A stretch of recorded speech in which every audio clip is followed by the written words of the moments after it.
So we stopped our discussions on last Friday stating that deteriorations of the mankind in various ways started due to their polluted minds. When various evil forces started to develop in human mind, and physically and mentally, their way of life and their way of doing things and various other aspects in our life started to decline. Then the maximum lifespan also started to decay. That means reduce. You can understand this very clearly. The maximum lifespan about 2,500 years ago was 120 years average. So within these 2,500, we can understand where we stand. So according to World Health Organization's observation, I think it has gone down to 65 average. And no one can stop this.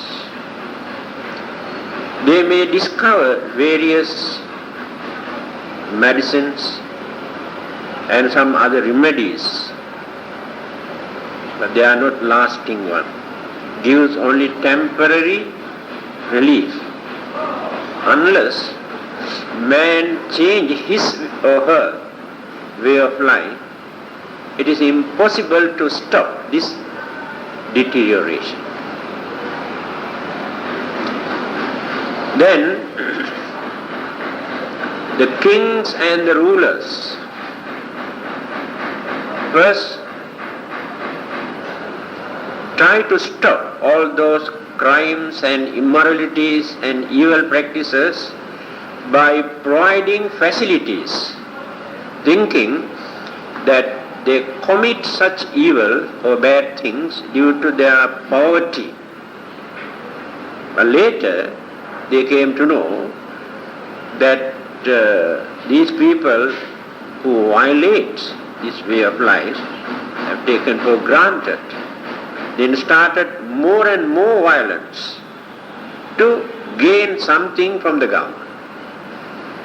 Then he knew, or the rulers knew, that this method is wrong, not practical.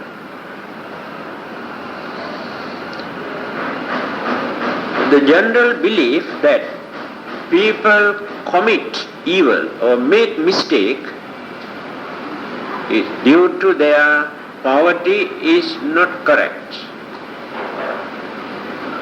So when you study, many of those who violate, who disturb, who rob and bluff others are not very poor people.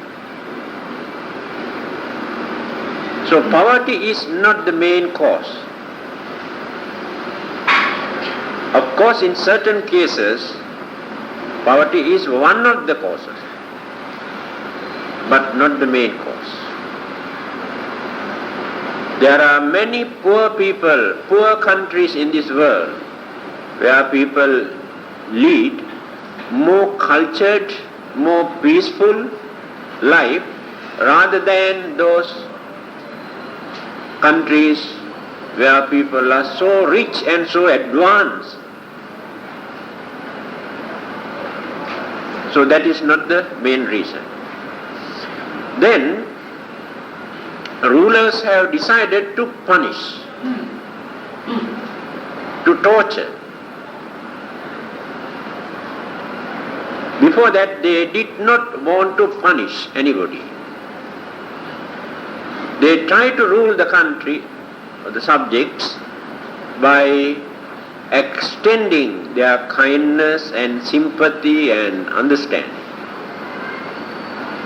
But these good qualities are not applicable, practical in many cases. That is why we also become cruel and cunning and dangerous people, having seen or experienced. There are many cases. The more we try to extend our kindness and honesty towards others, the more they come and disturb us and try to take the advantage of us. Then they decide, then why not we also practice the same method? So in future, there is no kindness and no honesty. But they are not correct. They are not understanding people who think in that way. And these are the problems that we have to face if we really want to live in this world. Worldly conditions are such that we never experience complete satisfaction in our life. Whether we are rich or poor makes no difference. Always there are some sort of unsatisfactoriness. So, when the rulers started to punish them, those culprits who violated peace and happiness of innocent people developed their cleverness and cunningness and their energy for their protection, to avoid, to escape.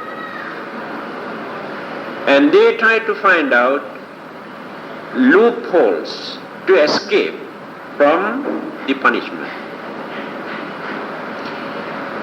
The human mind is such that all the existing laws, punishment and everything created by the man's mind, by using man's mind.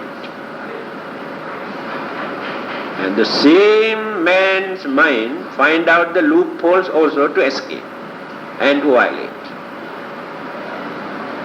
That is why everybody knows how to escape by violating the existing law. And the punishment also cannot stop all the existing crimes and harmful practices which endanger the society. There are many who are sentenced to imprisonment for many years and punished in various ways. But when they come out from the prison, again they start the same way of life. We have met many of them. So punishment cannot train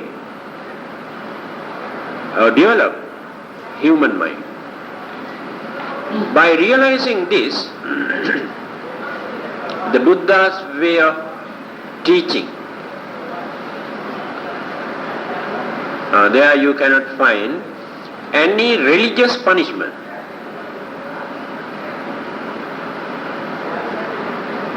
Either beating or cutting or shooting or torturing the physical body.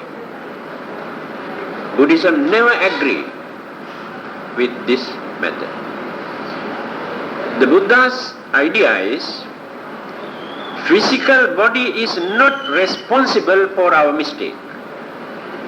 Then why do we torture the physical body?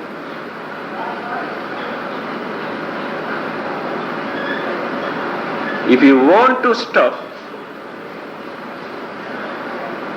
all those dangerous immoral and harmful activities, what we have to do? First we must study the character or the behavior or the temperaments or the attitudes of those people and find out why they want to violate. For what purpose? Is it for fun or due to the poverty or to take revenge?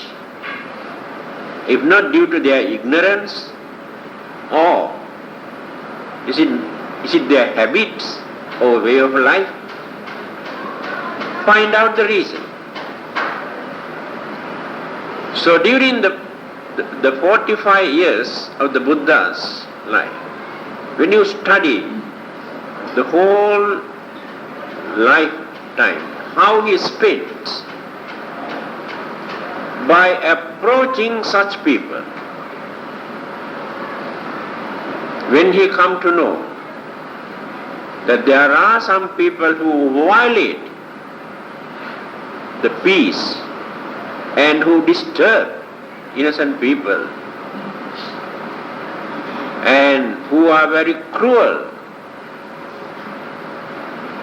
he goes there and talk to this person or this group, because he can understand where are the mistakes in their mind. Why do they want to make such mistake? So by realizing this, he directly gives some advices that which appeal to their mind. Then they change their life. When we take few examples, you can understand this very clearly.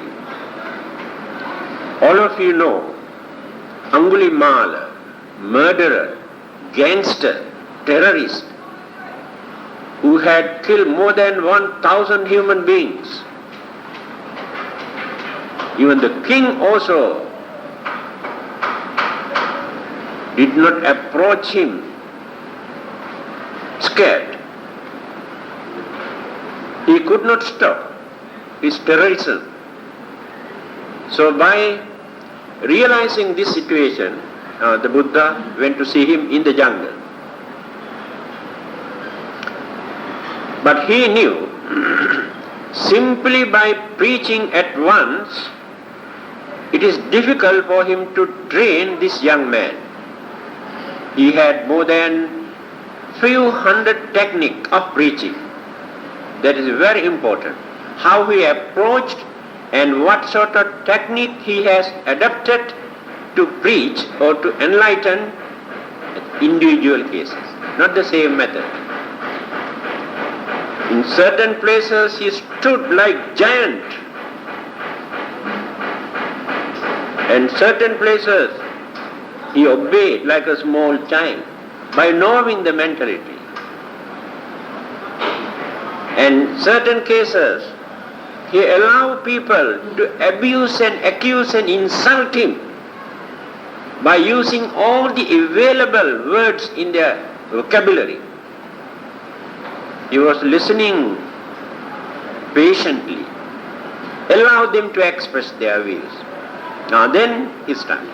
There are very interesting hundreds of cases. So this young man, Angulimala, he wanted to kill the Buddha, to complete his vow. Last person. So he was very happy when he saw the Buddha, another human being is coming. He never knew that this is a great religious teacher. So he wanted to catch him. Then started to run by holding his sword. The Buddha walked in normal way without running. He did not run. He walked as usual. But Angulimala started running and running and running and running as much as possible, full speed. But he could not reach the Buddha. For nearly 4 miles he had to run. But he cannot reach the Buddha. See, this is the technique. Now he cannot run anymore. So tired. Then he asked the Buddha, stop. Then the Buddha knew this is the time for me to talk to him. Before that he did not utter even one word. Then he said, do you know, I have stopped long ago. You are the one who runs. This is an educated young man. He knew there must be something very meaningful saying. Then he said, what does it mean? How can you say you have stopped? I saw you also walk. Yes, I walk, but I did not run. But you run.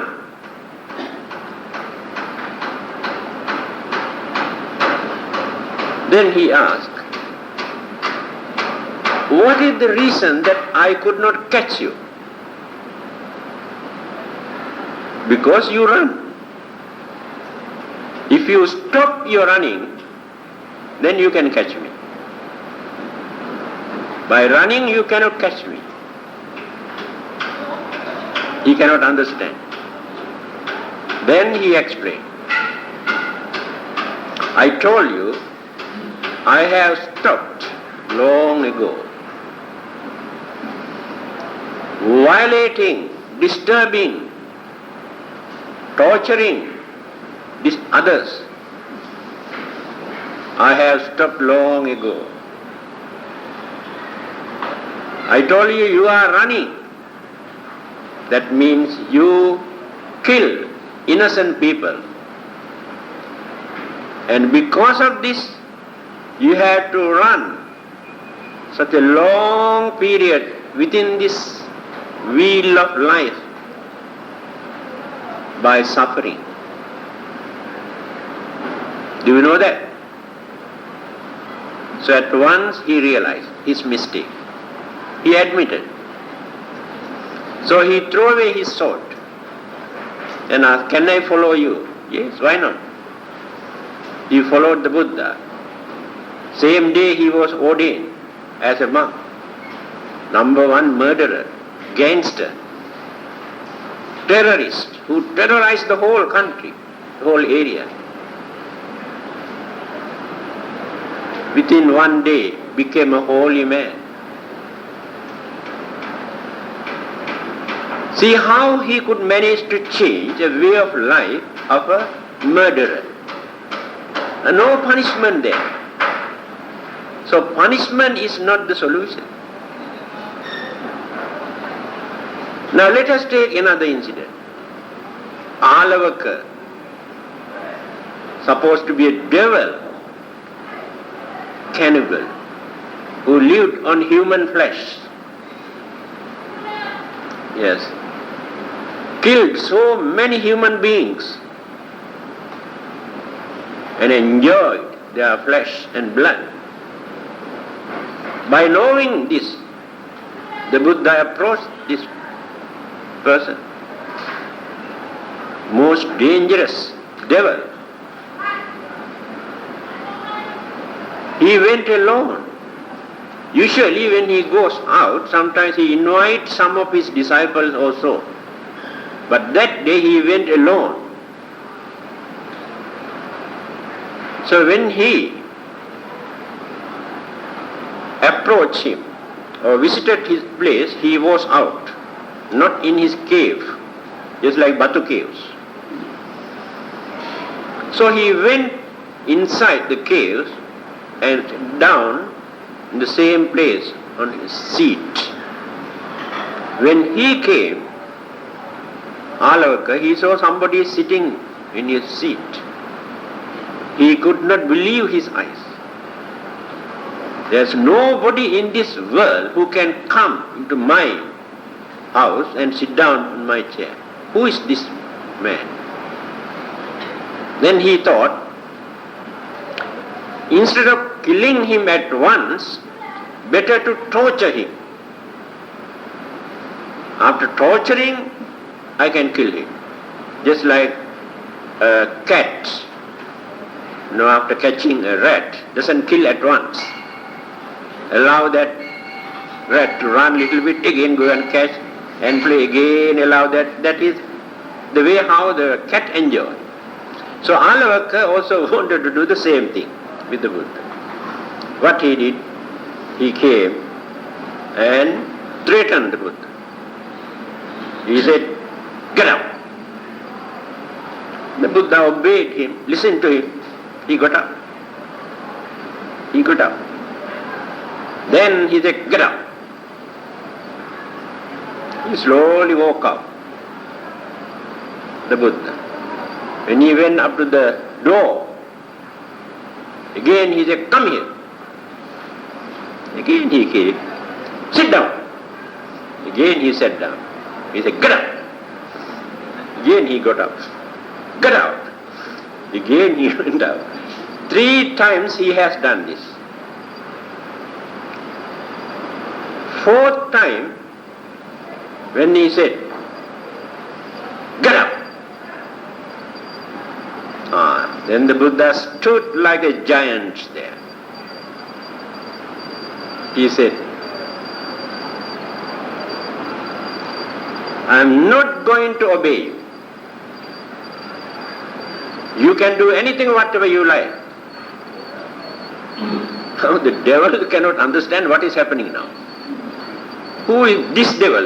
Devil cannot understand. Then he said, "If you are not going to obey,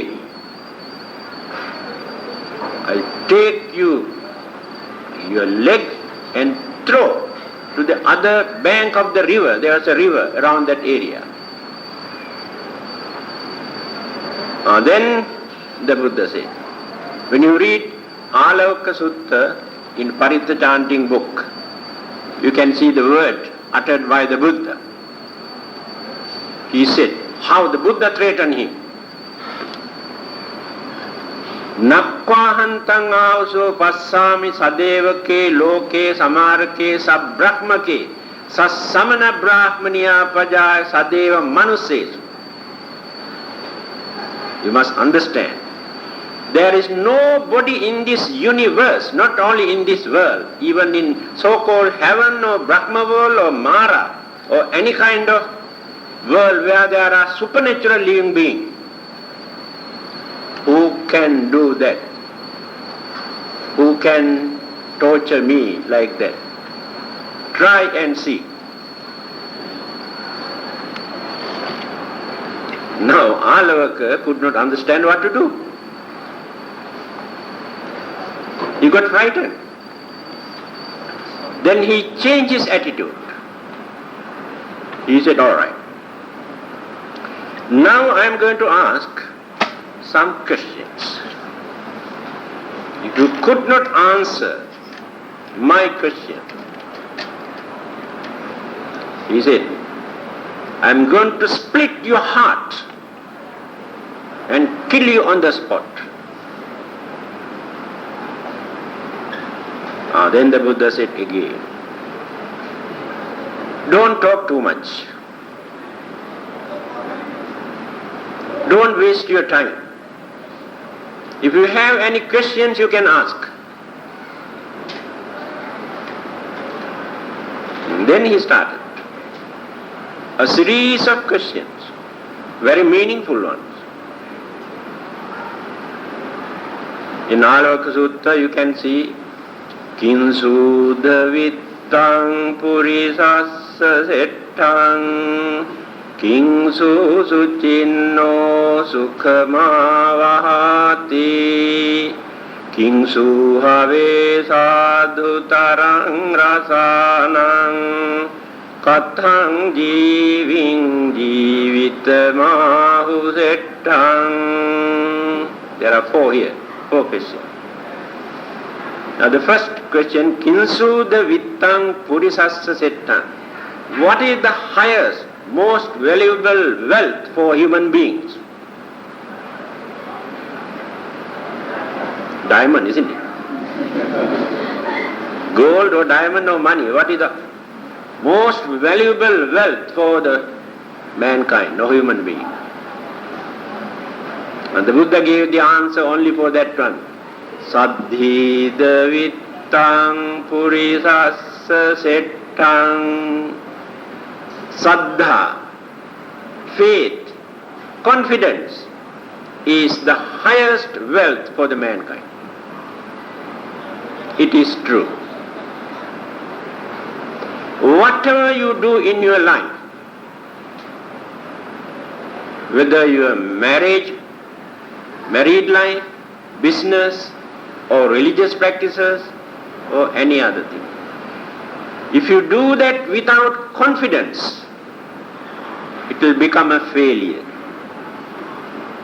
You had to cultivate full confidence in your work. That is what the Buddha says, Saddhi vittang purisassa settang. The highest wealth for the man is saddha. Saddha means confidence. Because usually people cannot understand the deep meaning of the sayings of the Buddha. We measure his sayings in worldly way. That is why we cannot catch the real meaning. So he answered all the questions. In the end, what happened? He had to kneel down in front of the Buddha and say, I am the most fortunate person today. With compassion towards me, you have visited my place. I am benefited. I was in the dark. Now I realize the truth. Forever I follow you as my master, my teacher.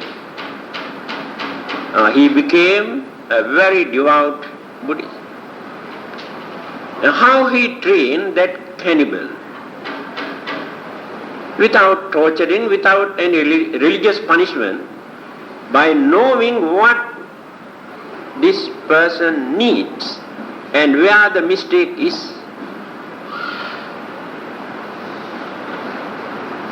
All the others, when they talk about their religion, they say punishments and torturing and cutting and shooting and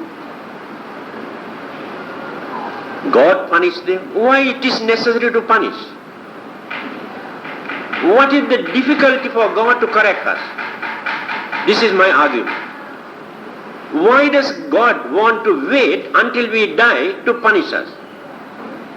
What is the difficulty for him to stop when we make mistake, when we violate others, when we disturb others? He cannot do that. Then how do we know that he has really saved us? What have you got to prove?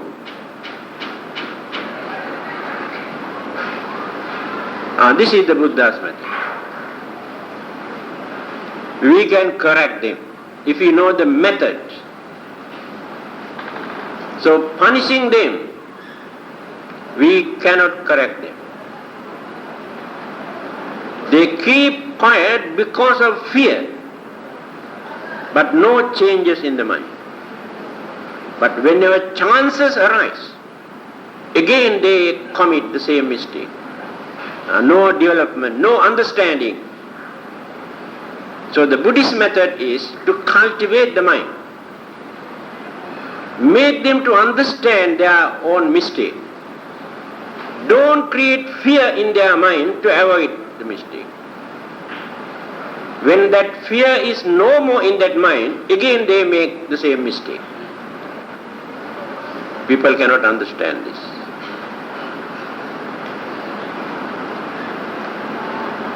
Human beings are very peculiar type of living beings. Very difficult to understand their mind, their way of life. All the other living beings in this world, if you can understand their way of life, we can see there is some sort of disciplinary code. Animals also follow some sort of discipline. And even devils and ghosts and devas and brahmas and other living beings also have their own disciplinary code. But human beings have no discipline. Because of their cunningness and selfishness, they can violate anything for their own benefit. Cannot trust each other because of this situation. Now you can see those animals, cows, goats, horses, elephants, from morning up to evening, they go here and there in searching there something for them to eat, grass and leaves and this and that. In the evening, when they wanted to go back to the place where they live, and one of them always act as a leader. When you observe, you can see this very carefully. When that animal starts to lead, all the others slowly follow. Then you can see how they follow each other and reach home when the time comes. They have some discipline. But we think we are educated. We think we have religion. We think we are cultured and civilized. But our way of life is actually more uncultured than animals. Now, if we cannot trust each other, what sort of culture is there? How can we say we are cultured people? If I am trying to bluff you by using my religion, if you try to bluff me by adopting all sort of cunning method, then how can we say we have a religion to practice and we are educated and we are cultured? We use all these sources, religion, educations and everything we use by using our cunningness and selfishness. Only human beings can do that. Others never do. In fact, religion has become a very strong force, or very fertile soil for cunning people to make use of innocent people. Bluffing, swindling, cheating, threatening, frightening in the name of religion. They take the advantage of all these innocent people. They use name of religion for that. And people cannot understand what is happening. People cannot understand why they are so keen, why they take so much of troubles and pain to come and convert us or to teach us. For what purpose? Because they are very kind to us, for their own benefit, misleading innocent people. Education. What is the purpose of education those days? The main purpose of education is to cultivate man's way of life, discipline. behavior, conduct. That is why education is needed, only for that purpose. But today, can you find all the good qualities in the modern education?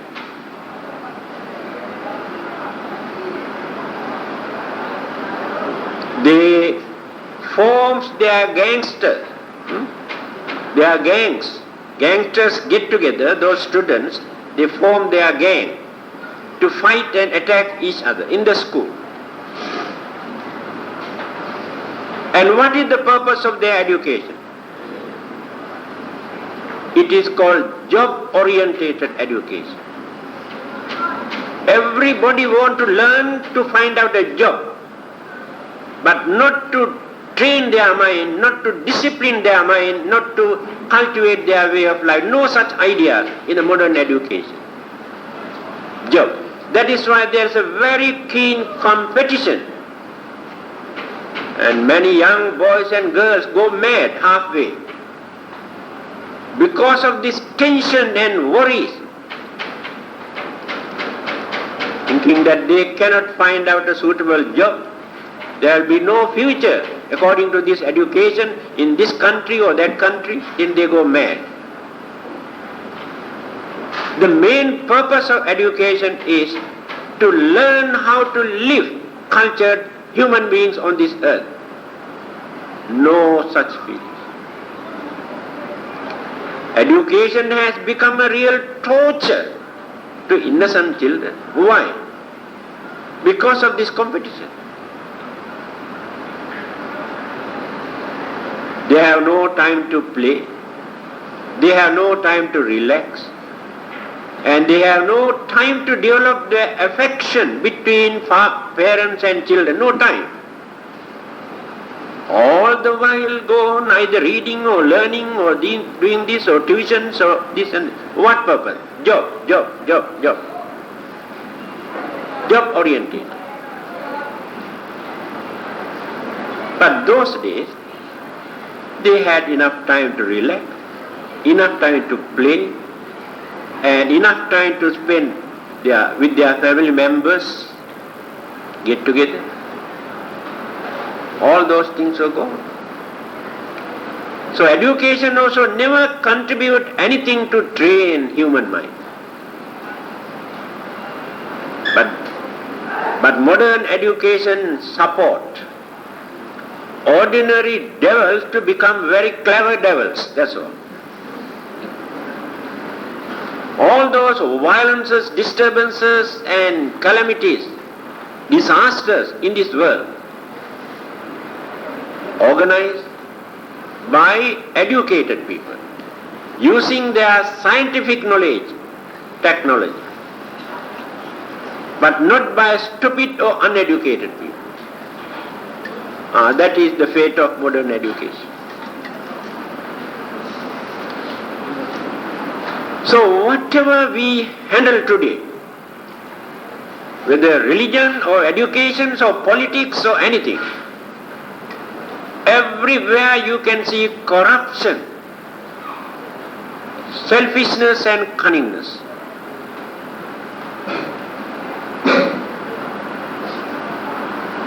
So every day we are going on grumbling.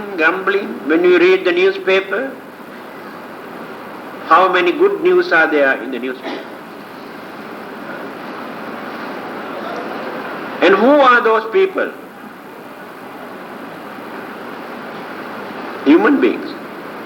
Have you ever heard any devils or any ghost enter into a bank or jewelry shop and taken away all the valuable things by force? Any ghost or devil?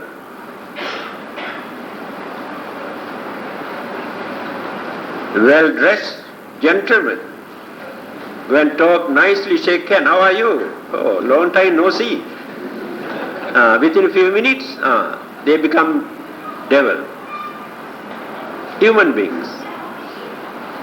This is the nature of human beings today. So, here in this sutra, Mahasihanada Sutra, the Buddha says. When rulers started to punish people thinking that they can stop all the violence, and they have become more violent and more aggressive and use their full efforts and knowledge and energy to escape from the punishment. Then, when this situation was aggravated, the man has developed very dangerous, poisonous cruelty, hatred, and to take revenge. And these two things, cruelty and hatred, are the most dangerous weapons in our mind. At that time, we completely lose our human dignity, human intelligence, sense of reasoning, no more. Because those things are boiling in our mind. And we can do any dirty, wicked and dangerous things at that time. Now the situation is aggravating. How evil practices have become very common. Then, human conduct, behavior, and bluffing and cheating, and various other illegal, indecent practices started to develop. Among all the other immoral practices, most dangerous immoral practice is the sex abuse. Others are not that bad, because living beings can control many other things. But sex urge is a strong force. Because of this, they can violate all the other principles and good qualities, and no shame, no fear, nothing. Gone everything.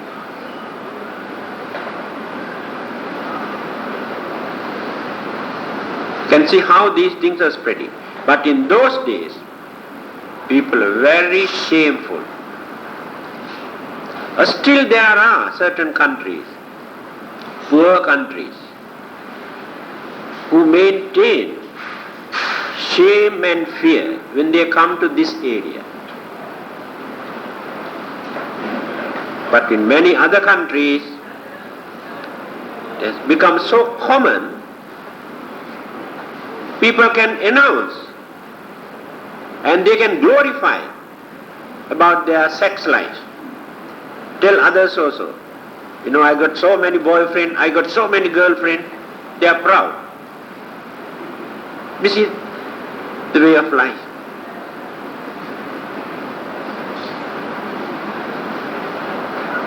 Then,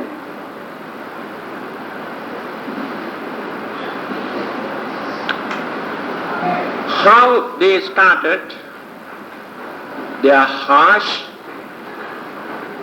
wicked and frivolous talk. Earlier, although they were very violent and wicked, they did not use these things publicly. Secretly, they have violated. Now they are using their words to abuse, to accuse, to insult and to hurt, using all the available vulgar and wicked words. Human beings are the only living being according to the Buddha. I do not know, the Buddha says. Some kind of living beings on this earth is called Kinnara. Nara means human.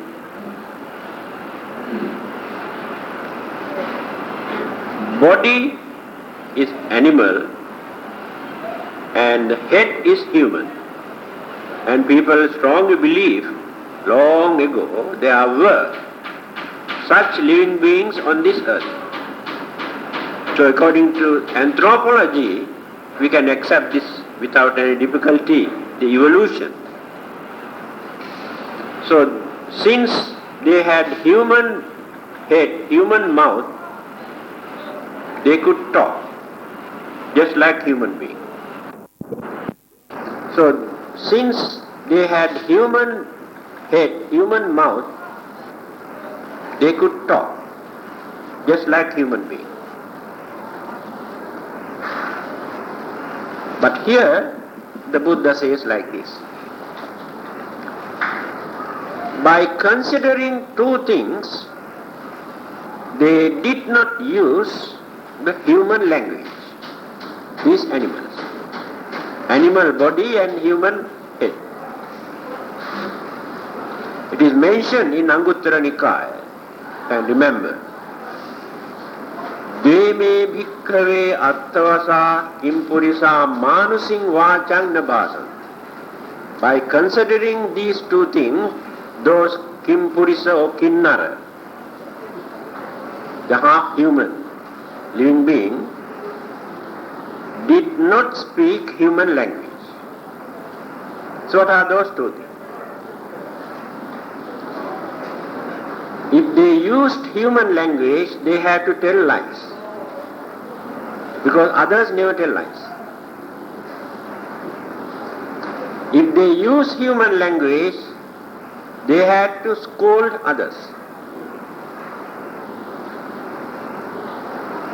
So according to these sayings of the Buddha, other living beings never scold at each other and never tell lies. Of course, when a dog barks at another dog, we may think that they are scolding each other, but we cannot understand their language.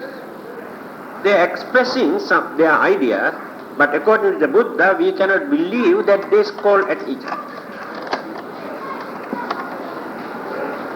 And they never tell lies.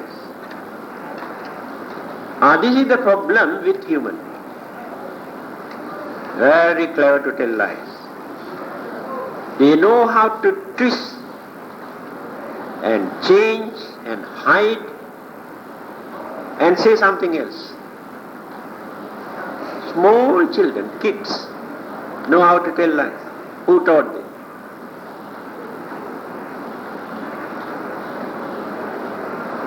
That is why it is very difficult to control them. The animals we can control by beating, threatening, frightening. But we cannot control human beings because of this. Now, when we come to religion, actually, other living beings have no religion. They do not know anything about religion, but they have some principles. And we too had certain principles when we were practicing humanism. No Buddhism, Hinduism, Christianity, Islam or any ism at that time. These religions never appeared at that time. All these things are later developments. But human beings lived on this earth millions of years.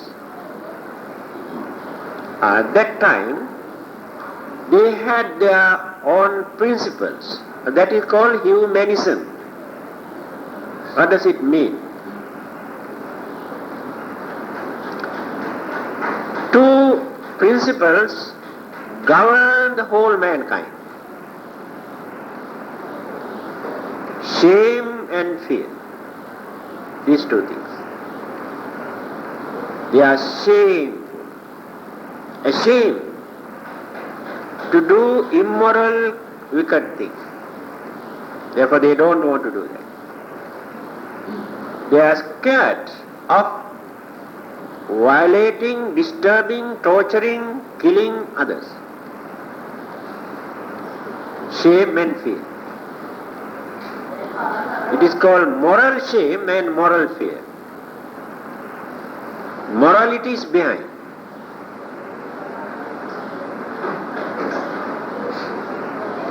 That is humanism. There are some living beings, human beings in the jungle.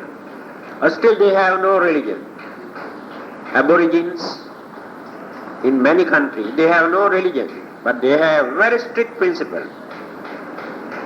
That is humanism according to their way of life. They maintain some sort of human dignity and observe certain principles. But they have no idea about God and punishment or reward or rebirth or this or that. They have no idea. When all these things incorporated with humanism, they have introduced religion. Earlier, in that humanism, there is no God, no rebirth, no karma. So what these religionists have done, they have accepted existing humanism and incorporated all extra.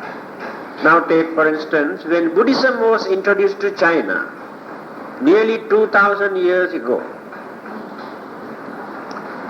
they were following Confucianism and Laos.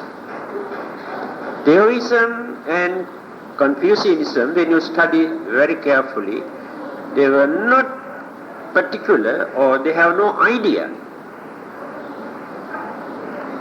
anything hereafter, after their death. They pray to heaven, this is also later development, pray to sun and moon and pray to various directions, but these practices were there in India also at that time. When you study that young man Zigala, who started to worship every morning to the sixth direction, every morning, according to his father's instructions. Now then the Buddha approached him. Asked, young man, what are you doing? Then he said, I am following my father's instruction. Because this young man had no religion. Father knew that he is not willing to follow any religion. Then he taught this. Before his death, you must obey my advice. Every morning, as soon as you get up, you must go out and worship the sixth direction. So he had been doing this. Then the Buddha came to see him. Asked, what are you doing? My father asked me to do this. Do you know the meaning of this? He said, I do not know. I follow my father's advice.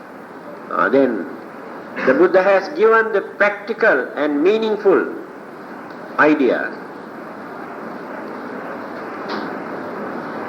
Worshipping the east and the west and south and north and this and that. He says, respect your father and mother. Fulfill your duties toward your wife and husbands and children and teachers. And fulfill your duties without neglecting them.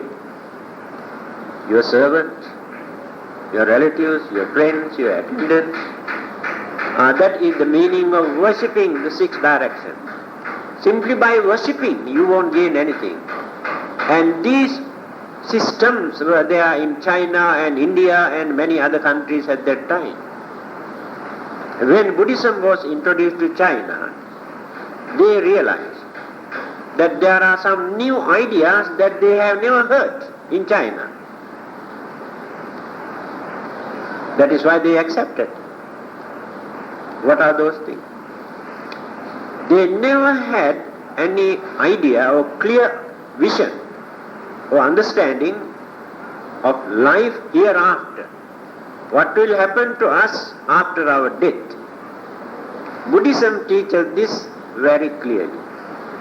They accepted. And they had no idea about the cause and effect or the karmic effect. So when you observed, they found out, yes, it is true. They accepted Buddhism. That is why Buddhism has become the most popular religion in China. But they have never given up their existing belief and practices. Although they have accepted new concept, new belief, new ideas from Buddhism, they followed the same existing practices. Now that is why we say this is Chinese Buddhism and that is Indian Buddhism. In India also, when you study very carefully, you can see so many Indian practices we follow as Buddhism. The Buddha did not encourage us to follow these things. So when you study Chinese Buddhism, actually 90% Chinese tradition, culture and practices, maybe 10% Buddhist idea. But that is Chinese Buddhism. It is natural. When you go to another country, Japan, Korea, Tibet, Mongolia, also the same thing. When you go to Thailand, people say pure Buddhism is there, Theravada Buddhism is there. But go and study very carefully. What sort of practices are there? What sort of beliefs are there? What sort of traditions are there? Can you prove this is the pure Buddhism? Can you say these are the things taught by the Buddha? No. Their own traditional practices. Even Sri Lanka and Burma, their own traditional practices. But we should not accuse or blame or condemn people because they accept this thing as their cultural practices. So, human mind, as I mentioned earlier, is very peculiar and difficult to train. Now, we have mentioned punishment, rewarding, threatening, frightening. We could not stop evil, immoral and wicked practices. Then religions interfere. One group of religions tried to train man's mind by bringing forward the concept of God. So that concept is very important to many people. If you violate this, God will punish you. Many people accept, they believe. And because of this belief in God, they do not want to do bad things. So in that sense, belief in God is not bad. We cannot say it is bad. Then when you do this kind of good deeds to serve others or practice certain principles or virtues and good qualities, then the God will reward you. God like you. God love you.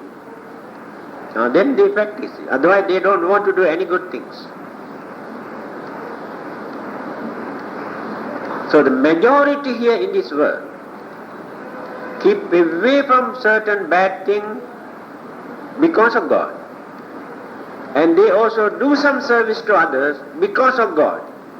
Otherwise they never do it. And then another religious group says, forget about God. Whether God exists or not, that is not the important issue here. You must understand.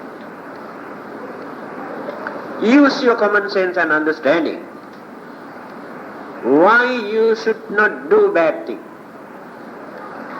Don't think you cannot understand. You can. Because of your selfish ideas, your craving, you don't like to stop. Then, by considering your way of life, comparing your way of life with others, you can understand how you feel and how others feel when you go and violate them, attack them. So whether God exists or not, this is more than enough for you to understand why it is bad. By thinking in this way, we give a chance for our mind to think. Otherwise we never think. When you think there is a God to punish us, to reward us, you stop your thinking. You never think. You think God is responsible for everything. Here, open your mind. Think unbiasedly. Then you can understand whether God exists or not. That this is wrong, this is bad, this is harmful. Then realization, understanding appear in your mind. Through that understanding or realization, you can stop this.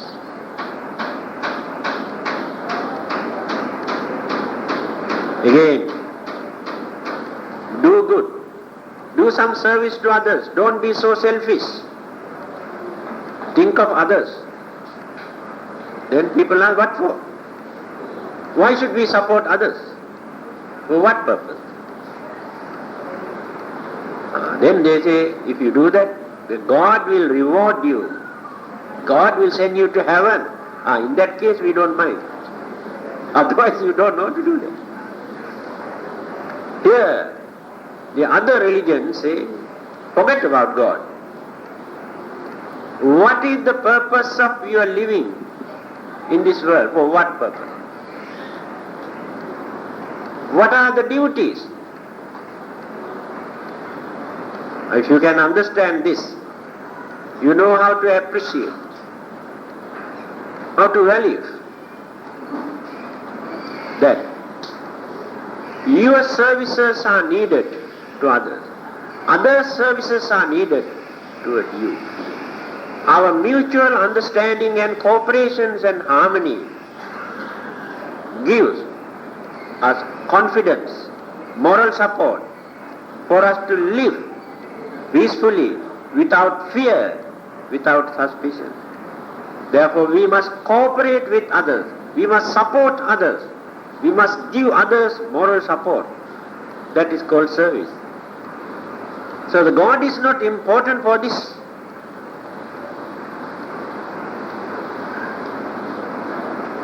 This is the Buddha's way of teaching. If God exists, so much the better, no harm. Don't try to say there is no God. What for? Don't say like that. But we can do all these things without depending on anybody. Our understanding is the important thing here.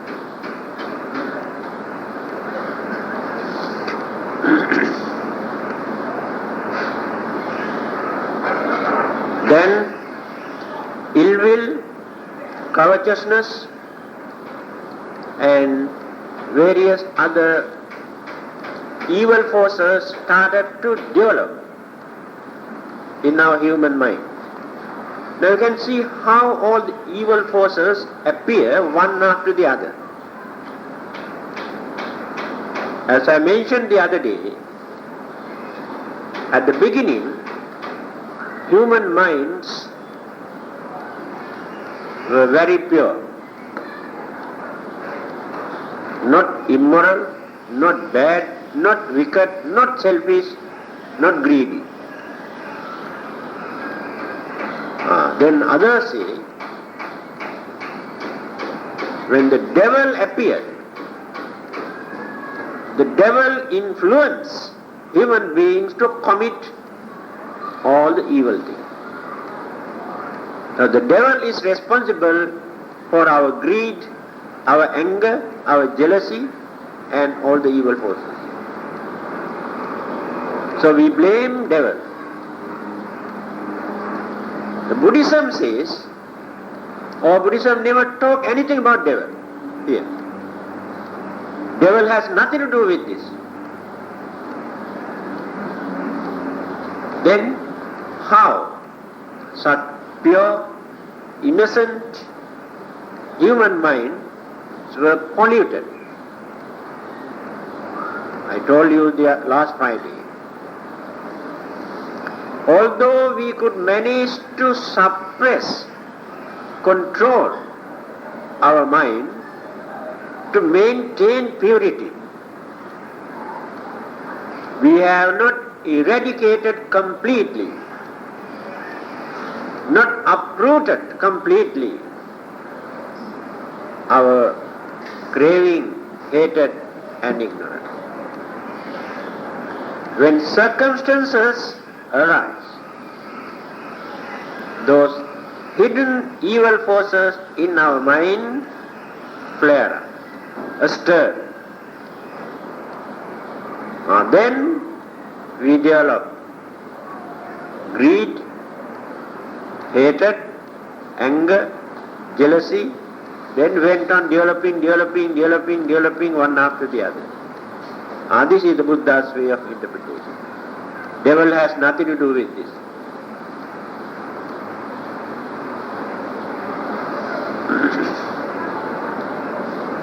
Later, when more and more evil forces, wicked thought, selfish ideas, immoral practices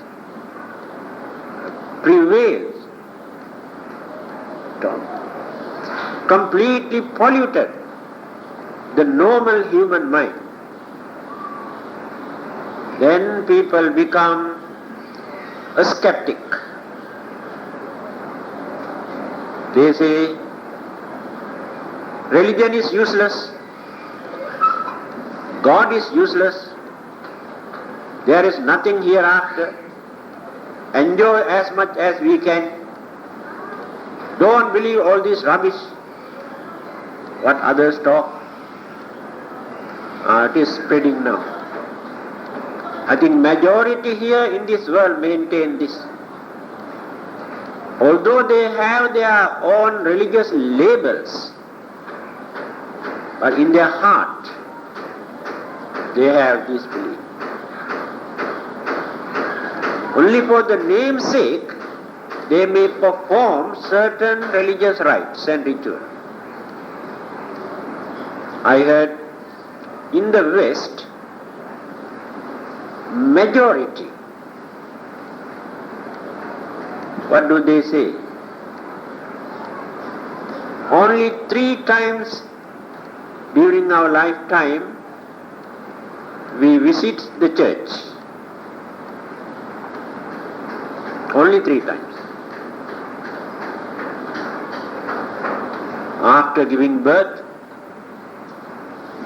to baptize. Then for the marriage. And the last trip is the funeral. Only these 3 occasions we visit the church. Besides these 3 things, we never think of religion. This is their way of life. And what about this part of the world? Here in this part of the world, what is happening? We have more religious rites and rituals and ceremonies and thousands and one thing. In the name of religion, we develop all these things, but religion is not there. We spend thousands and thousands of dollars to perform certain rites and rituals, either to glorify, just to show off, or because of fear, but no religious feeling. Therefore we say religion exists here. It is not religion. If we really want to be religious, actually those practices are not so important.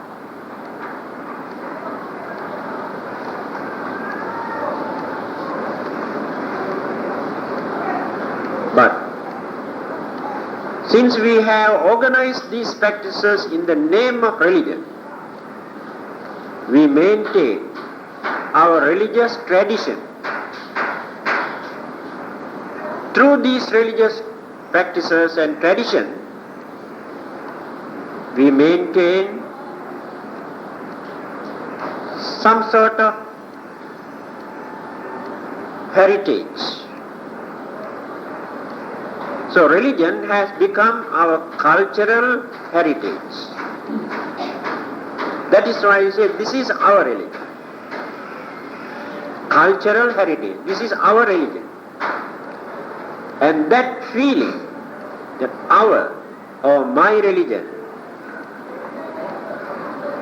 protect and maintain to carry on this religious traditional practice. But in the West, you cannot find so much religious rites and rituals and ceremonies.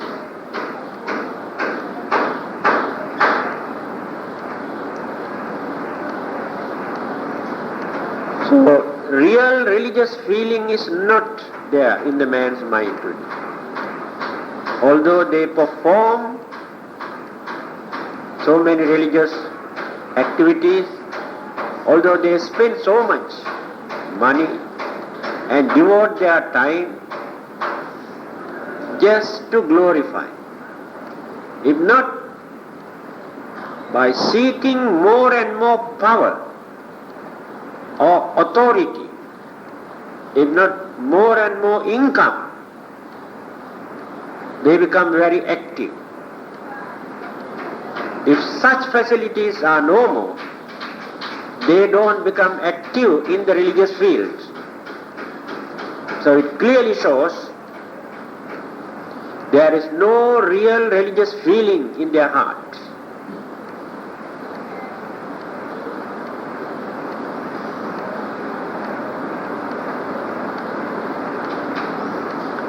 After this a skeptical belief and ideas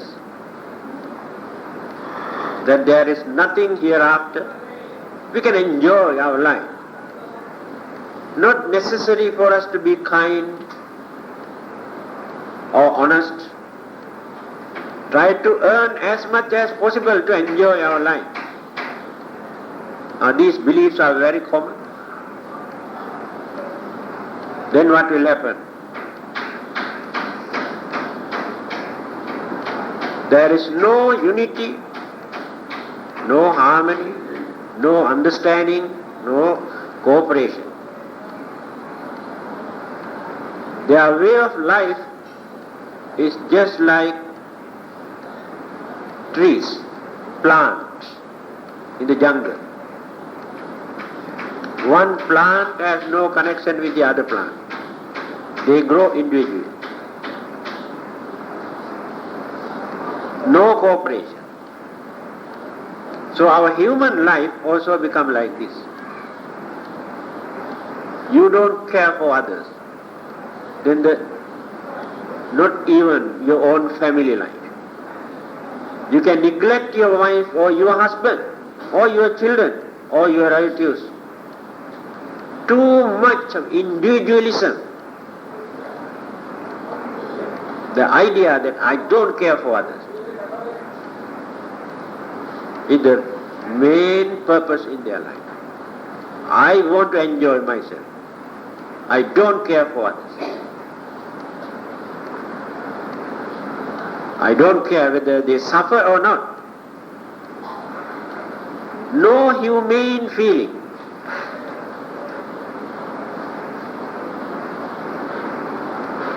Now see how we are going down and down and down and down. And we do not know where we are at this juncture.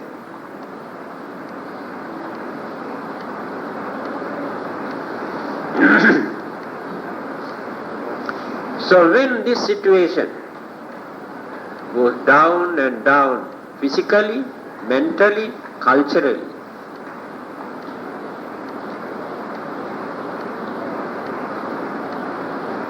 our maximum lifespan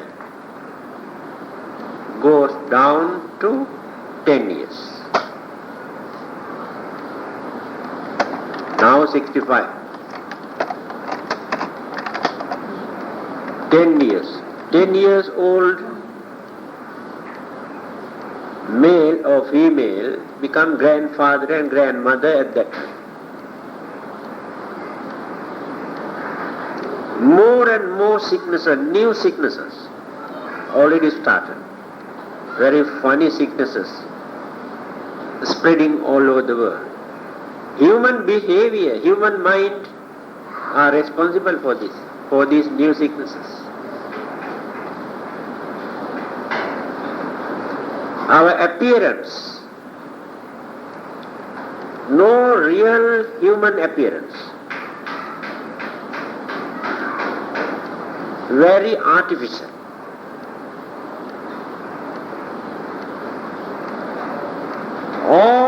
All these senses that we are using today, in time to come, we have to use extra gadgets, otherwise cannot make use of it. Now, teeth. Small children also must go to dentist. Teeth are decaying. Those days they never heard this, because their food that they take prevent these sicknesses, protect, strengthen their teeth. Those days they never used glasses. The small children also, nearly 50% in certain countries, at the age of 7, 10, 15, they use their glasses. Otherwise they cannot read. About 50 to 100 years ago, we never heard this kind of thing. Hearing also. All the 5 senses, in time to come we have to use gadgets. 5 gadgets. Otherwise cannot use. Not only that. Because of modern scientific discoveries, thinking that we can enjoy our life on this earth, we completely pollute the whole atmosphere. Pollute the water, air. Then we cannot breathe the normal air, polluted. So each and every person must use some oxygen tank here for breathing. Go to Japan and certain areas, they cannot live without using this gadget. Polluted completely, their factories. And the water, certain rivers, and the sea water, the fish, if they eat, funny kind of sicknesses, because certain chemical, poisonous things, completely polluted. Fish, their way of life was. All these are our work. So don't blame God or devil. Now we can understand why the Buddha says that our maximum lifespan goes down to 10.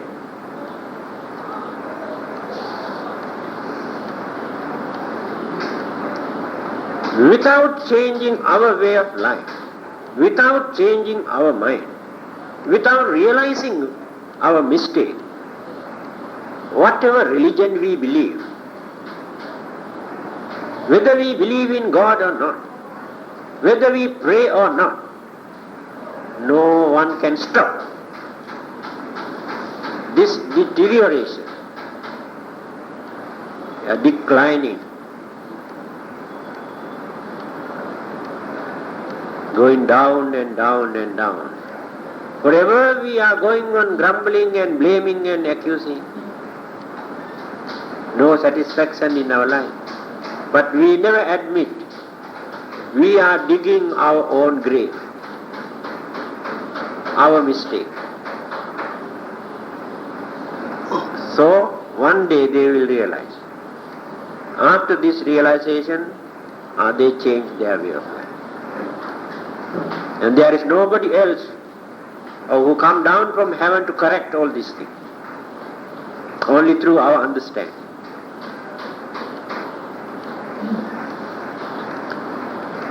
So today we stop here, number 16. 8 items I have discussed today. There are some more. Long way to go. Reverend, can you repeat the 16 items? Pardon? Can you repeat the 16 items? Item by item. Yeah. Just repeat. That I cannot remember, I explain in my talk, you try to catch after listening. You can give your number, 1, 2, 3. When I finish this, in summary I can explain, in the end, all the items.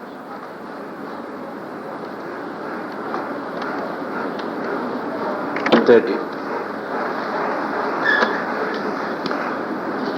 Akāsattā ca bhummattā devānāgā mahiddhikā puññantang anumoditvā cirang rakkantu loka sāsanang ittāvatā ca amhehi sambhatang puñña sampadang sabbhe devā anumodantu sabba sampatti siddhiyā idang ho ñātīnaṃ hotu sukhitā hontu ñātayo imina puñña kammena Māmi bāla samāgamo satang samāgamo tu yāva nibbāna pattiyā